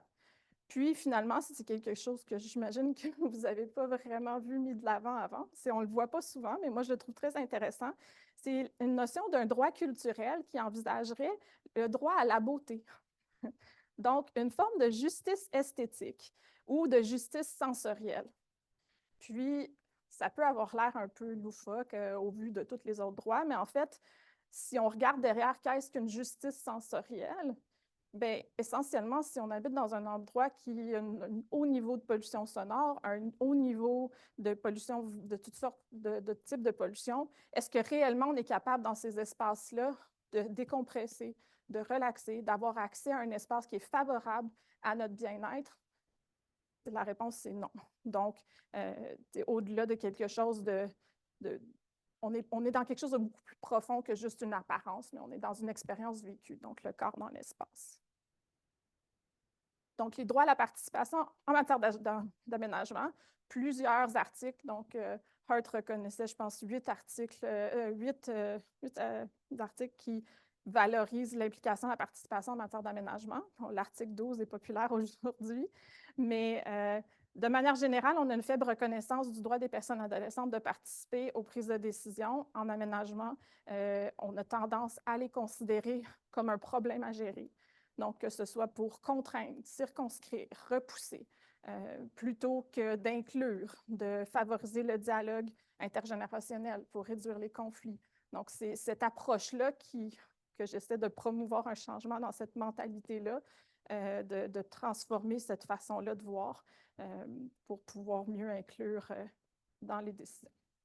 Donc, comment est-ce que la participation, pour moi, la participation peut contribuer au bien-être de différentes manières. En Occident, on a différentes conceptions du bien-être. Donc, le bien-être hédonique qui se rapproche plus d'un bien-être à court terme, un bien-être eudémonique qui est le bien-être plus la vision à long terme de la satisfaction dans sa vie, l'autoréalisation, puis une nouvelle notion de bien-être qui commence à émerger, qui combine un peu les deux, qui est le bien-être psychologique. Puis, deux des éléments de bien-être psychologique, pour moi, est vraiment favorable, est amélioré par une participation. Donc, la possibilité d'avoir du contrôle sur sa vie, puis la possibilité de vivre des expériences positives. Donc, je dis au-delà des skateparks parce que généralement, si on pense à des aménagements pour les personnes adolescentes, c'est comme « Ah, il y a un skatepark, c'est fini, on a géré ça, on a fait un skatepark. » Mais de un, ça, c'est vraiment un enjeu d'équité de genre. Puis, c'est une conception très limitée de qu'est-ce que les personnes adolescentes pourraient avoir besoin. Mais en dehors des skateparks, les endroits où les personnes adolescentes peuvent se sentir à l'aise d'être, de vivre ce qu'ils ont à vivre dans l'espace public sont quand assez limités. Puis, un des enjeux, c'est la notion du droit au jeu. Qui est reconnu aussi par l'article 31. Le droit au jeu, chez les enfants, on le reconnaît. Les enfants en bas âge, on reconnaît qu'est-ce que le jeu. Hein? On va jouer au ballon, on va jouer, on va grimper. Mais se rassembler en groupe, rire, se bousculer un peu, ce type de comportement-là est souvent perçu de manière négative. Pourtant, ça fait partie du développement humain. Pourtant, ça fait partie de pouvoir vivre ces expériences-là de manière positive dans l'espace public. Ça fait partie d'éléments qui doivent être vécus par la personne adolescente pour qu'elle soit en mesure d'élargir. Quand on est enfant, notre bulle sociale est petite, mais en grandissant, notre bulle sociale s'élargit. On apprend au contact de personnes inconnues à développer nos capacités, à comprendre un peu comment on se situe par rapport aux autres, à tester nos limites. Donc, ce moment-là dans l'espace public est fondamental. Puis, il y a beaucoup d'enjeux à cette échelle-là. Je pense que je dois aller plus vite. C'est ça? D'accord. Donc, mon projet, à moi. Donc, c'est un devis exploratoire de type mixte. La recherche, le volet de la collecte de données sur le terrain a pu finalement, je pourrais vous parler pendant longtemps justement des enjeux de recrutement puis de consentement. C'est quand même d'une grande complexité parce que je travaille sur plusieurs sites à Montréal, donc dans plusieurs quartiers, ce qui implique d'essayer de travailler en collaboration avec une variété d'organismes, de faire les ponts avec ces organismes-là. C'est un travail qui est quand même de longue haleine pour un projet de recherche doctorale qui, malheureusement, on est un peu circonscrit dans le temps. Donc, ces défis-là qui font en sorte que mon approche a évolué depuis des modifications au certificat éthique et tout pour m'adapter à ça. Donc, le défi séquentiel exploratoire de type mixte, pour l'instant, les ateliers de cartographie participative ont débuté. Puis, ces ateliers-là vont être suivis. Il va y avoir d'autres ateliers dans les prochaines semaines. Puis, différentes méthodes, parcours commenté et photo-voix. Possiblement les deux, possiblement un ou l'autre, selon l'ouverture, justement, la volonté de m'adapter aux jeunes, m'adapter aussi aux différents milieux d'accueil. Puis, toutes ces données-là, ensuite, moi, je vais faire une caractérisation experte de ces espaces-là. Puis, ces données-là vont mener à l'élaboration d'un questionnaire. Puis, le questionnaire serait à diffuser plus largement par la suite.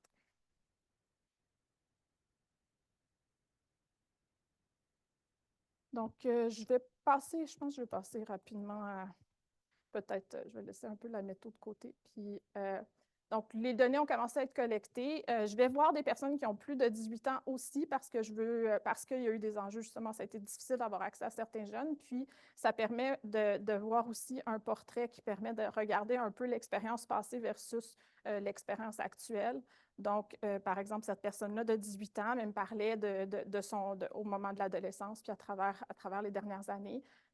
Puis à partir de quel moment est-ce qu'elle a eu le droit, par exemple, d'être seule dans l'espace public, seulement à partir de 16 ans. Puis ici, ce qui me commence à... C'est quelque chose que je veux explorer un peu plus, c'est la notion de genre, puis l'influence des insécurités. Puis une possible iniquité, justement, elle, ce qu'elle me disait, puis elle sentait vraiment de l'iniquité dans l'idée que, bon, ses frères ont toujours pu aller dehors le soir, puis elle ne pouvait pas y aller dehors le soir, puis elle ne pouvait pas avoir accès aux espaces verts à ces moments-là, parce que finalement, dès que le soleil tombait, elle devait s'en aller. Donc, ce qui montre un peu la possibilité d'une iniquité de genre qui vient se rajouter à des enjeux de justice environnementale. Puis bon, juste pour vous montrer qu'est-ce que ça peut faire, mais ça, un exemple, par exemple, en haut, c'est un parc qui, avec une bonne volonté, un bel aménagement qui a été fait, mais la plupart des jeunes j'ai fait 4 ateliers dans Montréal-Nord avec une trentaine de jeunes qui sont venus, puis ce parc-là est très insécurisant. Les jeunes ne vont pas dans ce parc-là.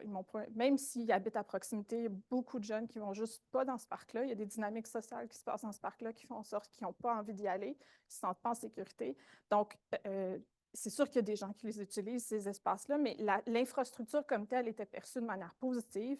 Par contre, il y a des endroits qui sont plus sécurisants, il y a des parcs qui étaient un peu plus sécurisants, mais dans lesquels on n'avait aucune infrastructure pour s'asseoir autrement que sur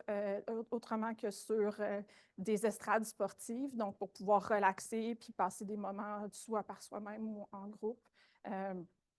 Donc, ça, c'est un exemple de modification. Si on prend en compte les perceptions, qu'est-ce qu'on pourrait modifier dans l'aménagement? Donc, je pense que j'ai pris trop de temps. Je suis désolée.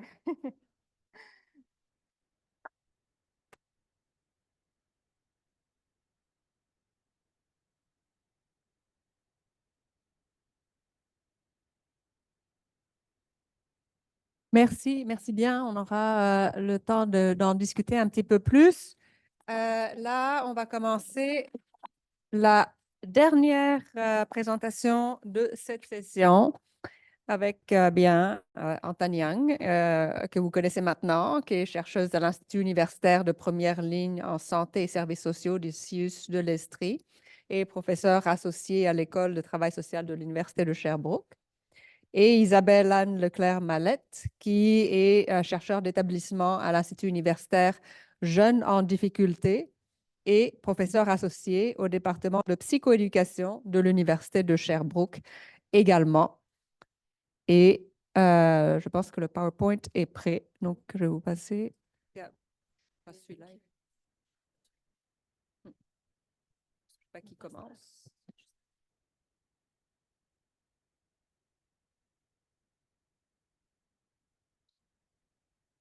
Oui, donc merci beaucoup, Mona. Donc, on va essayer de faire peut-être un petit peu plus court que ce qu'on avait prévu aujourd'hui, mais on vous propose en fait, donc ma collègue Isabelle Anne et moi-même, une réflexion en fait autour de ce qu'on appelait les dynamiques d'interaction au cœur de la participation des jeunes dans le contexte du processus pénal.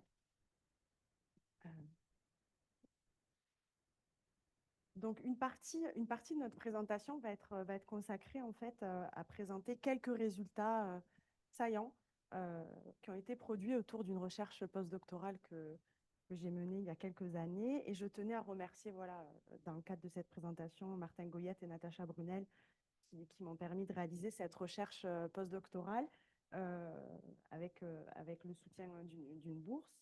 Puis, remercier évidemment les personnes participantes, donc les jeunes qui ont accepté de participer à cette recherche, de partager leur expérience. C'est certain que cette expérience-là, elle est très précieuse. C'est leur participation, en fait, qui rend possible la présentation des résultats aujourd'hui, mais aussi toutes les réflexions qui ont découlé de cette recherche-là qu'on va vous présenter. Donc, je voulais, voilà, ça me tenait à cœur de vous dire que ces jeunes-là, ce sont des précieux acteurs, de précieuses actrices de transformation sociale. Je pense que c'est important de le souligner dans une journée comme celle-ci. Une seconde partie de la présentation va plutôt cette fois-ci partir en fait de ces résultats-là pour les ancrer en fait dans des réflexions qu'on a actuellement dans le cadre d'un projet de recherche en cours. Donc, c'est un projet donc, qui est financé par le CRSH. Donc, on tient à les remercier, mais également l'ensemble des personnes qui sont impliquées dans ce projet-là, qui ne sont pas présentes aujourd'hui avec nous, mais qui ont contribué aux réflexions qu'on vous présente aujourd'hui. Donc, Rosita Vargas-Diaz, Elsa Evrard, Marie Dumoulard et puis Chloé Longchamp, personne étudiante qui nous aide beaucoup aussi, qui est très précieuse dans ce projet. Je te laisse passer. Donc, la présente communication, finalement, c'est partir de quelques résultats produits dans le cadre de la recherche, vous présenter quelques questionnements en fait, qui découlent de ces résultats-là autour de la participation des jeunes au processus décisionnel. Et puis, enfin, vous lancer quelques questions en fait, de discussion qu'on aimerait en fait, partager avec vous, échanger autour de ça, autour de l'opérationnalisation de la participation dans un contexte pénal. Comment est-ce qu'on peut penser ça comme levier justement de défense des droits de l'homme. Donc, pour faire très court là sur le processus, peut-être pour vous donner quelques éléments de contexte, au Québec, la loi sur le système de justice pénale pour les adolescents, qu'on appelle la LSJPA, en tout cas c'est comme ça que je vais la nommer par la suite, c'est une loi qui va régir les infractions qui sont commises par les personnes mineures de 12 à 17 ans. Et on retrouve là, pour faire vraiment très bref, deux voies au sein du processus qui découle de la régulation justement de ces infractions-là. Donc, on va avoir une voie extrajudiciaire en fait, qui vise à prévenir l'entrée dans le système de justice par le biais de mesures et de sanctions qui vont être extrajudiciaires en dehors finalement du système de la voie classique judiciaire. Et puis une voie judiciaire qui va être matérialisée cette fois-ci par le passage en audience à la Chambre de la jeunesse et à l'issue de laquelle une sanction pénale ou une peine spécifique en fait peut être prononcée. Donc très rapidement ici, vous avez en fait une vision globale de la voie judiciaire finalement qui correspond, comme vous pouvez le voir à travers ce schéma, à l'ensemble des étapes auxquelles peut être confronté en tout cas un ou une jeune dès lors qu'il va commettre une infraction et que son dossier va faire l'objet d'une mesure judiciaire qui va entrer dans ce processus-là. On voit ici donc la succession finalement des étapes depuis une décision policière d'y aller avec des poursuites et donc de ne pas appliquer de mesures extrajudiciaires, c'est-à-dire de décider de ne pas y aller avec une voie en dehors du processus judiciaire, jusqu'à donc l'imposition d'une mesure et l'exécution de la mesure. Donc je ne vais pas rentrer plus dans le détail, mais en tout cas c'était simplement pour vous donner quelques éléments de contexte pour situer la réflexion qu'on amène aujourd'hui. Donc quelques petits constats théoriques au niveau du jugement en contexte pénal. Et là, je vais aller beaucoup plus vite que ce que j'avais prévu. Mais globalement, 3 éléments en fait qu'on voulait vous amener. La première chose, c'est que un constat majeur, en tout cas, c'est que quand on regarde la littérature sur le contexte pénal en jeunesse, en tout cas, on voit qu'il y a quand même très peu de recherches qui portent spécifiquement sur le contexte du jugement pénal. Donc, ce qui se passe au moment de l'audience, soit en fait le passage des jeunes à la chambre de la jeunesse sous la loi en fait sur le système de justice pénale pour les adolescents. On retrouve beaucoup de travaux, par contre, c'est très documenté, beaucoup de travaux qui vont interroger les défis qui concernent l'entrée dans le système de justice. Donc, on va avoir beaucoup de travaux, par exemple, qui vont porter sur le rapport entre les jeunes et la police, la perception de justice et de légitimité des acteurs judiciaires. On va avoir d'autres travaux qui vont cette fois-ci aborder plus les interventions aussi dans le contexte post-sententiel, donc une fois qu'une mesure a été appliquée. Donc là, ici, ça va être des travaux qui vont porter sur les expériences des jeunes, leurs particularités aussi en contexte fermé, ou encore les tensions qui peuvent exister souvent entre le fait d'accompagner et de contrôler en fait les jeunes. Mais en fait, on constate quand même qu'il y a très peu de recherches qui abordent les expériences des jeunes sous le prisme du regard qu'ils portent eux-mêmes sur leurs interactions en contexte de jugement pénal, en contexte d'audience pénale. Donc, c'est ce qui nous a amené en fait à vouloir documenter davantage le processus décisionnel dans ce contexte-là. Donc, c'est ce qui m'a amené notamment à conduire une recherche postdoctorale qui visait à mieux comprendre en fait les expériences de 10 jeunes qui avaient été judiciarisés sous la loi sur le système de justice pénale pour les adolescents. Ces jeunes que j'ai rencontrés, donc il s'agissait de 6 filles et 4 garçons âgés de 19 à 21 ans au moment où je les rencontrais évidemment, mais l'objectif était qu'ils me parlent en fait de leur perception des interactions en fait qu'ils avaient pu avoir avec des juges lors des audiences, lors de leur passage à la cour de la Chambre de la jeunesse au Québec, alors qu'ils étaient mineurs. Donc, je pense que tu peux y aller. Quelques résultats saillants, et là vraiment j'y vais avec des résultats saillants, mais je vous invite, si vous voulez, à aller regarder un article qu'on a publié justement sur ces résultats-là, à accès ouvert là, dans la revue Criminologie. Donc c'est un premier constat, donc c'est que les résultats témoignent d'une grande incertitude en fait liée à la participation des jeunes durant les audiences. C'est un constat qui soulève en fait l'importance de préparer, d'informer davantage les jeunes, autant sur les finalités d'une décision, à quoi sert une décision. Donc ça, c'est une question auquel la majorité des jeunes avaient du mal en fait à me répondre, que sur la manière de faire valoir leurs droits aussi pour y contribuer. Donc comment ça s'est matérialisé, ça, dans les résultats, ce premier constat? Eh bien, c'est que la majorité des jeunes dans la recherche qui ont fait état en fait de la difficulté qu'ils avaient eu à s'exprimer durant les audiences et du peu de pouvoir en fait qu'ils estimaient avoir eu dans le processus de prise de décision. Donc, ça a pu se traduire de plusieurs manières. En tout cas, je vous donne quelques exemples. Donc, il y a plusieurs jeunes qui m'ont dit qu'il y avait un manque de poids, en fait, qui était un sentiment qu'il y avait un manque de poids accordé à leurs paroles, qu'il y avait une grande place prise par les adultes. Donc, l'adultocentrisme était très présent dans les données. Un sentiment que les adultes parlent à leur place. Et puis, il y en a aussi quand même, je dois dire, plusieurs qui témoignent en fait que l'avocat, la personne avocate, pourrait être envisagée en fait comme un intermédiaire, un allié dans l'accès à la parole. Donc ça, c'était vraiment intéressant de voir ça dans les données. À ce stade-là, on n'a pas plus d'informations, mais c'est en tout cas un élément qu'on va vraiment approfondir dans la suite des réflexions. Le deuxième aspect, c'est dans les résultats, c'est toute la question de la création d'une relation d'alliance. Donc ça fait écho, je pense, à ce qui avait été dit aussi dans une précédente présentation.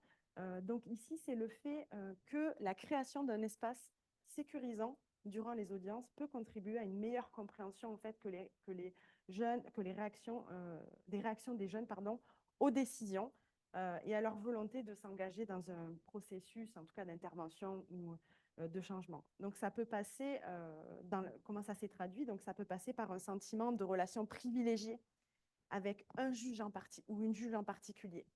Un sentiment en fait de bienveillance. Donc, ce qui est ressorti, c'est voilà, la bienveillance du ou de la juge. Donc, quand ça se produit, une posture du juge qui est conciliante, compréhensive. Une conciliance qui se traduit aussi dans les décisions qui sont prises ou la stabilité du jugement. Donc, le fait de voir le même juge ou la même juge à chaque audience, ce qui témoigne ici d'une relation qui est stabilisée dans le temps. Alors, ce n'est pas forcément la majorité des discours en fait, qui mettaient ça en avant, mais en tout cas, c'est important de souligner que cette création d'espace-là existe et puis qu'il y a plusieurs jeunes qui l'ont manifesté. Et puis le dernier aspect, c'est que au-delà des interactions avec les juges, en fait, les données nous ont amenés à nous dire qu'il fallait aller comprendre aussi la réalité de la dynamique, en fait, en présence d'autres professionnels, évidemment, présents durant les audiences. Donc, c'est ce qui nous a amené, en fait, c'est un peu une voie vers un projet de recherche donc, sur la participation des jeunes au jugement pénal. Donc, la participation, vous voyez ici qu'au travers des résultats, je me suis rendu compte qu'elle émergeait vraiment, alors qu'elle n'était pas du tout le point de départ ou l'objet des réflexions au départ. Mais on voit au travers, en fait, de ce que les jeunes ont dit eux-mêmes, comment cette question de la participation, en fait, constitue le cœur, en fait, de la qualité des relations qu'ils ont pu avoir avec en tout cas les professionnels et qui passent par cet accès à la parole. Donc, on voit comment cette dynamique, elle opère dans le contexte de la création d'une relation d'alliance.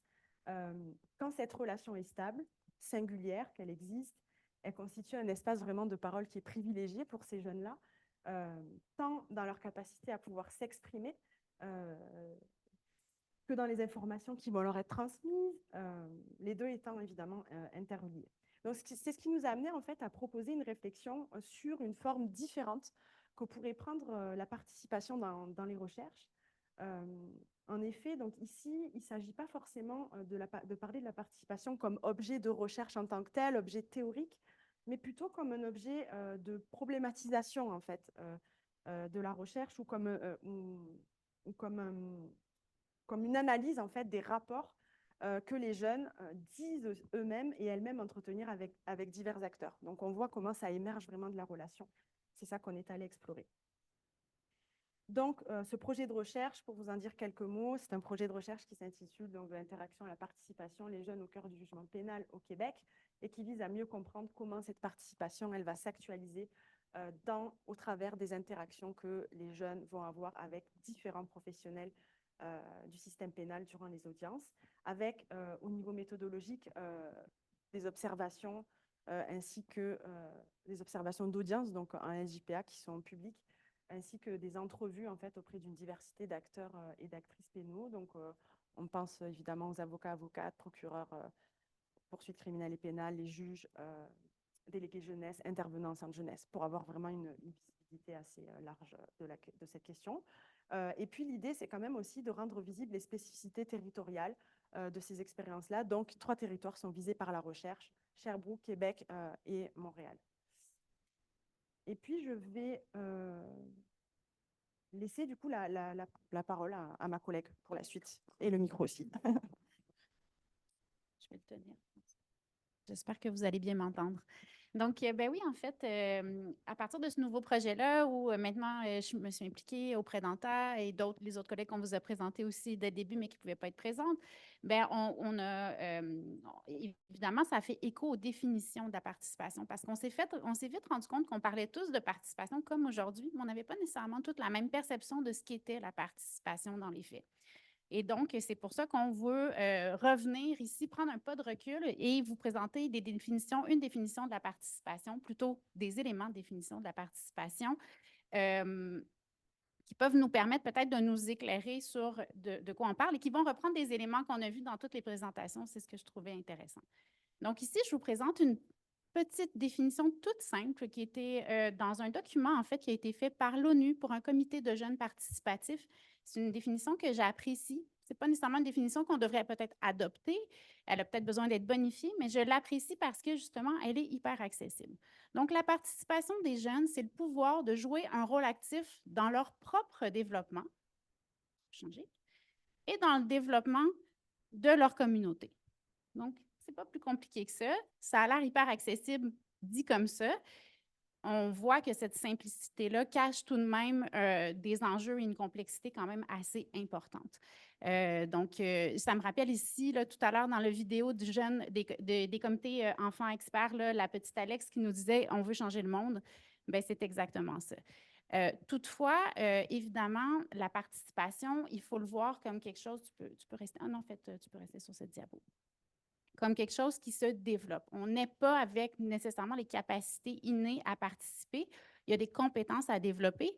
Et comment on développe ces compétences-là? Bien, en fait, on les développe en participant. C'est un peu comme l'usage de la parole. Hein. Un jour, on apprend à parler, mais on le fait en parlant, justement.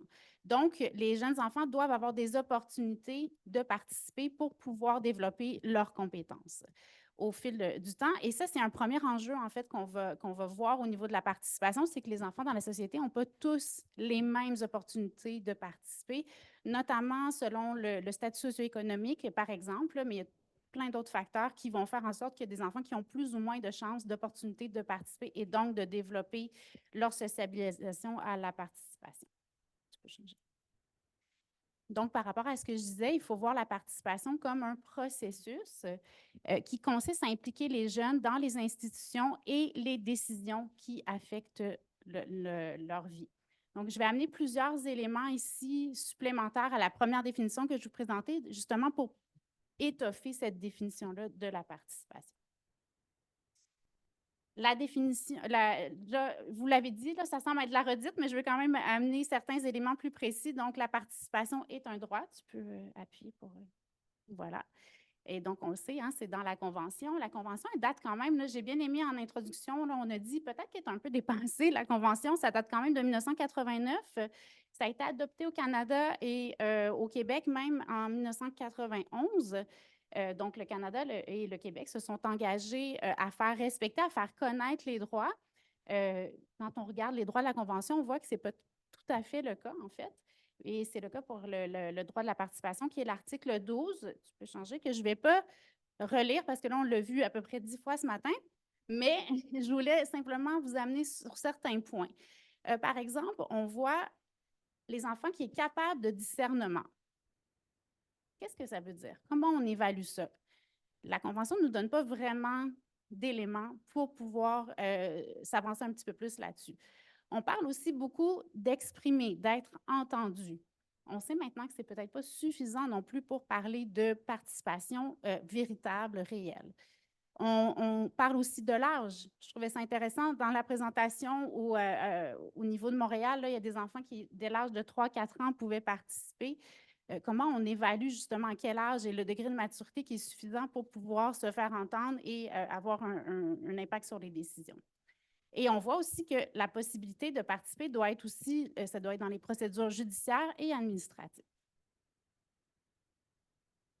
C'est ce que je voulais dire ici, là, malgré ce que l'article 12 peut nous laisser entendre, avec le fait que peut-être c'est suffisant d'entendre, de laisser s'exprimer les enfants, la participation des jeunes doit faire référence à un engagement qui est actif et qui a une influence réelle. Et là aussi, on rencontre un autre défi au niveau de la participation, de façon générale, mais aussi quand on pense plus particulièrement aux jeunes en protection de la jeunesse, ceux à qui moi je m'intéresse particulièrement, qui sont dans des situations plus complexes où les décisions sont prises par des adultes qui sont pas nécessairement, qui sont des adultes qui les représentent.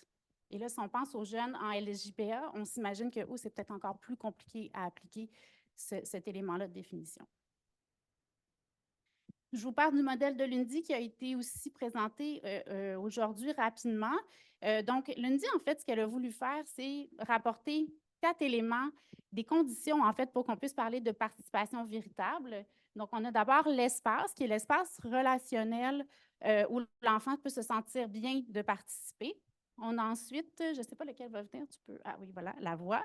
Donc, le fait justement de donner une possibilité aux jeunes de pouvoir s'exprimer. On doit avoir aussi un auditoire, donc on doit avoir des gens qui entendent ce que le jeune a exprimé et l'influence réelle. Donc, déjà, avoir un impact sur la décision, mais aussi retourner vers l'enfant, vers le jeune, pour lui dire comment son opinion qui a été exprimée a été prise en compte dans la décision. Je me demande parfois, on parle de participer, décision qui le concerne, participer à son propre développement, c'est quand même assez flou, mais à quoi plus précisément le jeune participe? Donc, on a les décisions qui le concernent, en effet. Ça peut être le plan d'intervention, décision de placement, projet de vie, école, soins de santé, la vie quotidienne, les repas, les routines, les activités, les amis, les heures de sortie. On pense aux enfants en général, mais aussi aux enfants, par exemple, qui sont placés dans des milieux aussi qui peuvent être plus contraignants, comme les centres de réadaptation. Les activités plus formelles aussi peuvent être un lieu de participation. On a les comités d'usagers de résidents en protection de la jeunesse, mais aussi les projets de recherche, les évaluations de programmes, les développements de pratiques, l'appréciation des services. Puis, les activités dans la communauté. Donc, on peut penser à une implication qui est plus citoyenne ici. J'aime bien cet élément aussi pour étoffer encore une fois la définition de la participation. Ici, c'est un auteur qui s'intéresse particulièrement aux jeunes qui sont en centre de réadaptation. Moi, c'est la population, en fait, qui m'intéresse, que j'étudie. Il nous dit la participation, c'est un droit. Ce n'est pas quelque chose qu'on offre généreusement aux jeunes par le biais de structures et de processus préétablis. Les droits ne devraient pas être situationnels, ils devraient être toujours présents. Les droits ne sont pas des choses qu'il suffit de cataloguer et de cocher comme étant remplis. Au contraire, ils sont le fondement d'un sentiment d'être important et d'avoir accès à un pouvoir suffisant pour influencer la suite des événements. Donc, je trouve que c'est un très bon élément qui amène, encore une fois, à la définition de la participation. Puis, je voulais conclure ici là-dessus que la participation implique de reconnaître des jeunes comme des citoyens compétents.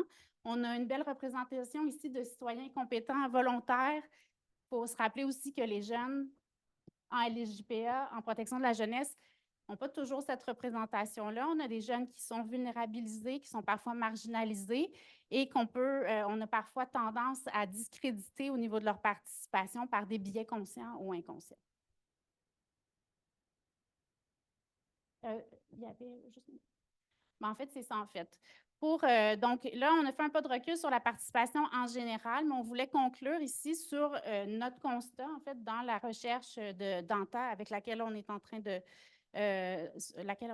mener, sur la nécessité d'opérationnaliser la participation en contexte judiciaire, qui est un contexte très particulier, qui a des codes et des normes particulières.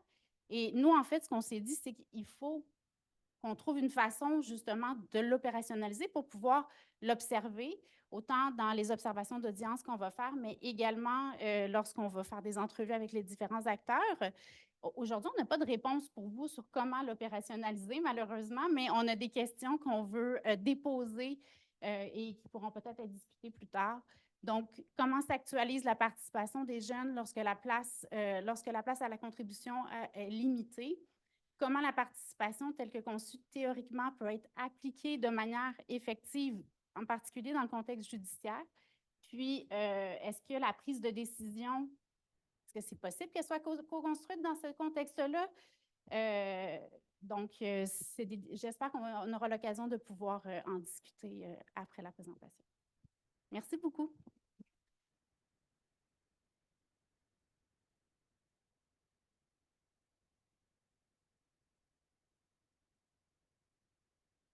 Alors, merci à vous. Maintenant, mais j'inviterai les conférencières de cette première session à s'asseoir à l'avant